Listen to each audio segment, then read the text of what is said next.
তো ভালোই হচ্ছে তাই না? ডাবল আগে যা হয়েছে তার থেকে ডাবল হচ্ছে।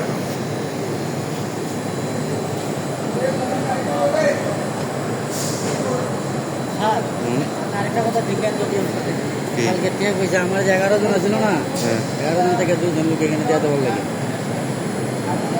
কি এই 2 জনের বিল কি আমার খাতাতে উঠবো নাকি এরা আলাদা বিল করে দিব?